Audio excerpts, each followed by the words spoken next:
Well, now that things have cooled off just a little bit, and I don't have to keep holding out on video uploads for you guys, I've got a 92 325i sedan down here. And the reason why it's down here is because the transmission in it is missing second and third gear. So that is why I've got, man, I don't even know how to zoom in on this thing with the 60 frames enabled. Anyway, it's a getrag 260, so an S5 S250G. Well, that's what that is. It is currently, as I said, borked on this thing. Bork, bork, bork, like the Swedish chef. So that has got to come out. And then the clutch and all that should be good. I do have a lightweight flywheel from the customer that's going in. But other than that, should be a pretty straightforward R&R. On top of that, I believe I'll be doing a clutch master cylinder because it currently doesn't have a clutch pedal in it at all. So yours truly got to do some pushing when it comes to getting this thing inside. But pretty solid car. It's had a lot of mods done to it, even though it looks like it hasn't been used in quite some time. So on an E36 such as this, we've got, what is that, probably a 16 or a 17 on each side of that crossbar. And then after that, I'm gonna be going for the downpipe nuts, which I've hit with PB Blaster a couple times over the last couple of days. And I also have a map gas torch down here now, just in case it fights me. So that's gonna be the first couple of steps. Once I've got those nuts off, I'm gonna leave the exhaust more or less intact.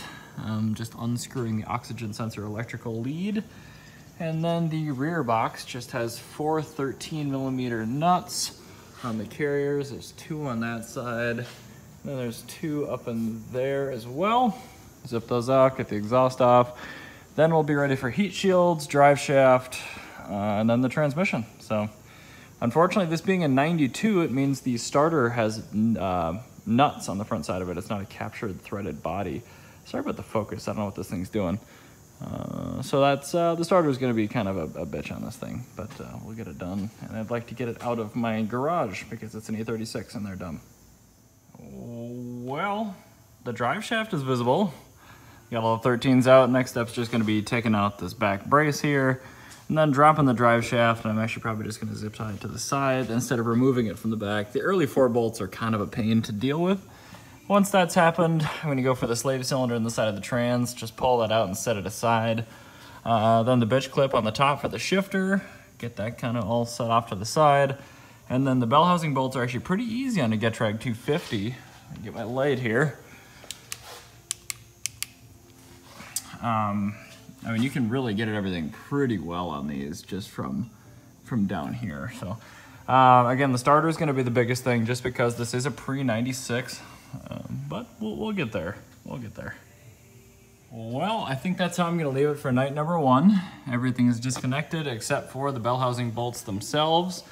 This is gonna be a pretty quick drop next time I'm here. Main reason I'm quitting for tonight is I don't have my new hydraulic transmission jack like I have at the other shop, like you guys have seen a million times before on other swap videos. I just really don't want to be dealing with a couple of bolts and resting this thing on my shoulder, and it's super oily and gross. So in combination with that, it's a beautiful night. I've got a fridge full of beer. I will come back to this soon, and I probably will just stitch this together, so you probably won't even know there's another day between here, but we'll come back to it. We'll get this done. That transmission will be in this car before you know it. I promise. No, I haven't really been doing stuff without you guys. I just haven't been doing anything. Too busy. Kind of a contronym. So yeah, the transmission's ready to come out on that thing still, of course, but I had to wait for my new transmission jack thing to show up. So I bought just a cheapy eBay one. They don't make the cheapy one I've got at my other shop anymore, so I bought an even cheaper one. It should do the job for this getrag 250. I could do it by hand, but I'm just really not in the mood to kill myself, so assemble this thing looks really easy. And then ready to get dirty. I've had kind of a mental block working on this thing just because the early pre-96 cars, they don't use a threaded body starter. And really, I'm dreading that much holding a wrench up in the engine bay where there's no room just to keep that front nut from spinning with the bolt on the backside. Not even that hard. I'm just, I have nobody to blame but myself. But I need the lift tomorrow to do some E36 work, so either this thing gets bolted together as is and pushed over to that lift, or I finish it. So I think it's just time to finish it. But yeah, like I said, step one is just gonna be have a couple of beers and get this thing going. Hopefully it works. We'll see. And you guys will have to let me know. This seems weird, but I turned on the 60 frames per second mode. It should make it a little easier with all the motion that I have moving the camera around. I think it looks weird to watch, but maybe it's new and improved. So let me know on that. Yeah, I'm gonna get this going. We'll get that transmission pulled right out of there. So we got those two puppies right up there. The little guys. They've got nuts on the back side of them because this is an early starter. As you can see there, the bottom one's easy, the top one not easy. All the other bell housing bolts should be very easy indeed. So gonna get cracking. I already undid all the shifter and all that kind of stuff last time I was down here. So really, everything else should be pretty easy. I just gotta do the hard part first. That's always the part that I try to do, but man, sometimes it's tough to self-motivate. Well, this is the smallest getrag ever sold in an E36, and it still fought like absolute hell.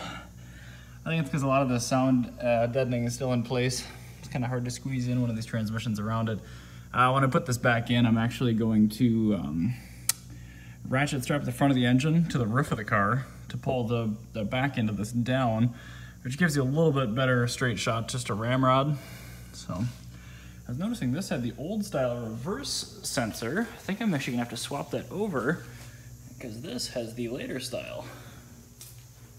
But other than that, looking pretty good. Also, this cheapy jack thing, it doesn't go very low because it's not a two-stage, so this is not quite useless, but pretty close. So, whoops, live and learn.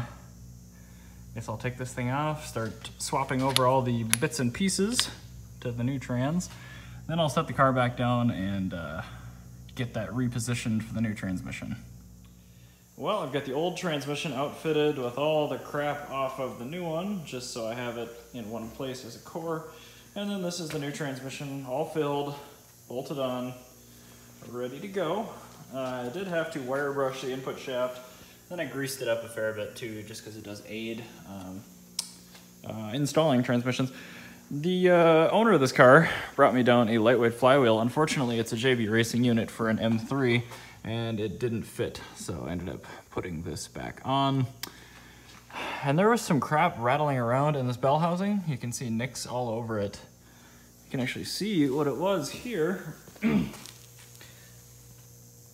don't know what that is. It's a little piece of aluminum. Almost looks like one of the metal pivot pins or something like that, but it's jolly well boogered. So yeah, that is gonna go in after I get another beer. And I'm not taking the lift arms out just yet because he did ask me to do the clutch master cylinder, which is kind of a pain on the E36. The car actually came to me with no clutch pedal in it at all, which is alarming. In order to do that on like an E30, all you gotta do is get underneath it, and it's 11 mil. On an E36, not quite as fun. You gotta pull the brake booster out, which obviously involves master cylinder and then a full brake bleed, all that kind of stuff. So I may have to deny him on that one just because I don't have time to do it, and it's gonna cost him a fortune. But on these, yeah, you pull the entire brake booster out, and then beneath that you can get at the little 11 mil on the backside. The later cars are a little bit better because they have those little snap ring quick disconnect things, but these, not so good. So, I don't know, the 92's got some interesting parallels to the M3, like how the sway bar links mount on the front to the strut tube instead of the control arm and things like that. So, interesting car certainly, but at least we took out the 3-speed getrag 250 and got him a 5-speed again. So the hard part is done. But yeah, it's unfortunate that little JB Racing flywheel he had in there didn't work. And this thing did work, but it's kind of a piece of crap. So don't buy one of those. Make sure you get a 2-stage one. The Chinesium one I've got in my other shop works really, really well. Anyway, that's probably all she wrote for tonight on this car. Working on some E36 stuff tomorrow, and then who knows? Just trying to prepare for winter at this point. It's not happening yet, but the garage is already pretty full, and we've got a lot more stuff to pack into here, like the new E39 M5 and that Murcielago and lots of good stuff. So keep right on watching. I'll always upload when I've got something interesting to watch, but sorry, it takes a little time sometimes. So thanks as always for your eyes and ears. I'll catch you guys next time.